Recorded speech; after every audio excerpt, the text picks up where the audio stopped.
पटना साहिब लोकसभा क्षेत्र से अब कांग्रेस ने भी प्रत्याशी की घोषणा कर दिया है। पूर्व लोकसभा स्पीकर मीरा कुमार के बेटे अंशुल अभिजीत को पटना साहिब से कांग्रेस प्रत्याशी बनाया गया है। क्या कुछ चुनौती है कि हम उनसे बात करेंगे।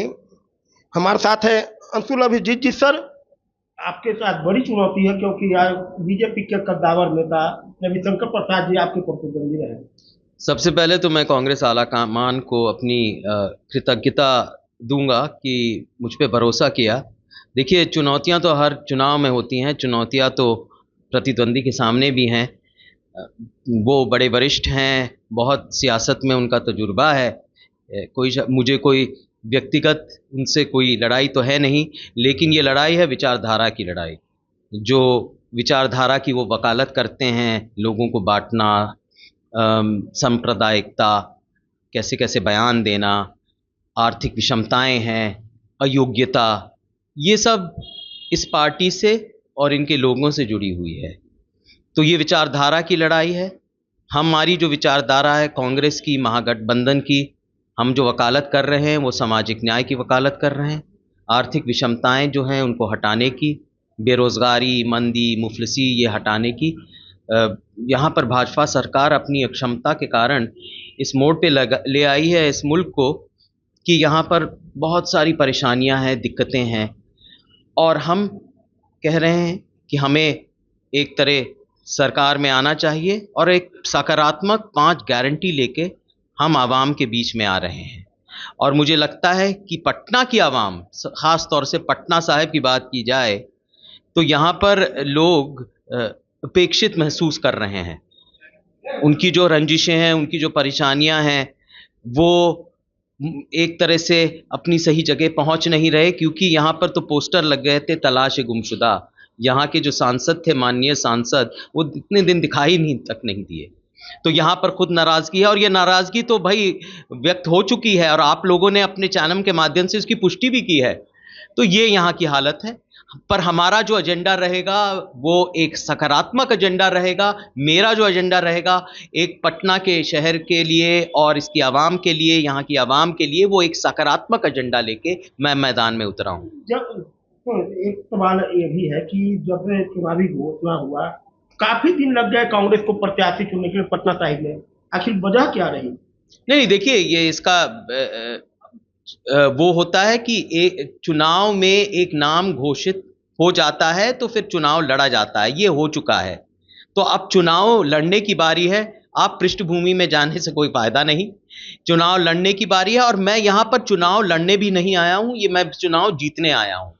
तो ऐसा इसलिए हमने पूछा, रविशंकर प्रसाद जी ने कुछ दिन पहले ही कहा था कि कौन किससे चुनाव लड़ना है ये मैं खोज रहा हूँ, हमें तो ये भी पता नहीं। तो मैं ये कहूंगा कि पटना की आवाम भी बहुत दिन से अपने सांसद को खोज रही है। वो कहाँ थे, बताए तो कोई। और इसकी बात तो आपने पुष्टि की। वो पटना की आवाम ने तो पोस्टर लगा दिए थे कि गुमशुदा हैं यहाँ के सांसद, तो उनको भी तो खोज रहे थे। इसका फायदा मिलेगा आपको? नहीं, देखिए, ये तो आवाम तय करेगी। ये अब मेरा दायित्व अभी ये है कि पटना की आवाम का विश्वास जीतना, और उस विश्वास के बल पे मैं ये चुनाव जीतूंगा। पटना साहिब लोकसभा क्षेत्र दिग्गजों का क्षेत्र रहा है शुरू दौर में। जब पटना साहिब 2009 में पहली बार ये नए परिसीमन में बना, लेकिन लगातार बीजेपी इस पर कब्जा में 2009 में और 2014 में शत्रुघ्न सिन्हा जब बीजेपी के साथ रहे, जीतते रहे। फिर 2019 में शत्रुघ्न सिन्हा को कांग्रेस में आया, हार गए बीजेपी। क्या लगता है कि चौथी बार आप आया है, आप जनता का विश्वास? नहीं, इतिहास बदलेगा। हम एक नए मोड़ पे हैं। यहाँ पर बड़ी नाराजगी है, पटना शहर में नहीं, पूरे भारतवर्ष में एक नाराजगी है, क्योंकि जिस मोड़ पे ये भाजपा सरकार ले आई, या तो सामाजिक न्याय का मुद्दा हो, या धर्म का मुद्दा हो, या फिर यहाँ पर आर्थिक विषमताओं का मुद्दा हो, यहाँ पर लोग त्रस्त हैं, परेशान हैं, और ऐसे मोड़ पे यहाँ पर ये सरकार ले आई है कि अब हमें फैसला करना है। आवाम सोच रही है, ये फैसला करना है कि उनका भविष्य कैसा होगा। एक चांद सितारों का भविष्य होगा, या फिर या जुल्मतों का दौर जो चलता आ रहा है वैसे ही चलता रहेगा।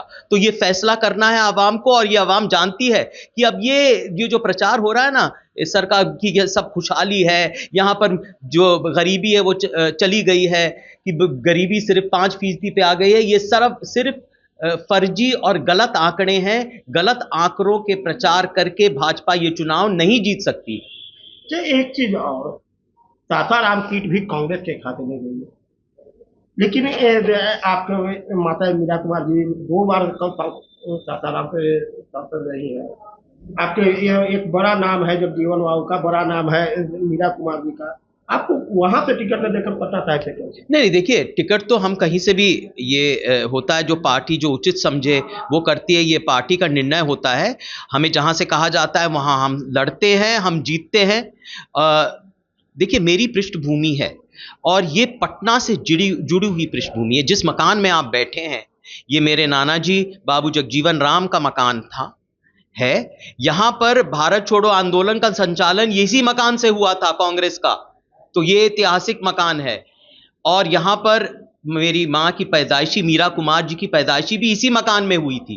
तो मेरा एक लगाव है, मैं पटना से जुड़ा हुआ। मेरी दादी सुमित्रा देवी जी बिहार की पहली महिला कैबिनेट मिनिस्टर थी, शहरी विकास मिनिस्टर थी। और एक तरह मैं ये कहना चाहूंगा जरूर कि उस समय 70 के दशक में उन्होंने मौर्य लोक की स्थापना की। देखिए, आजकल मॉल का बड़ा बोलबाला है, मॉल सब लोग जाना चाहते हैं, वहां पर शॉपिंग करना चाहते हैं, कुछ व्यवसाय होते हैं। लेकिन 70 के दशक में उन्होंने एक परिकल्पना की कि मेरा शहर, पटना शहर, एक अंतर्राष्ट्रीय शहर होना चाहिए। वहां पर 70 में अगर सुलभ शौचालय की बात करें और सुविधाएं देने की बात करें, तो वो दादी सुमित्रा देवी जी ने उसका अभियान चलाया था कि कैसे सुविधाएं दें।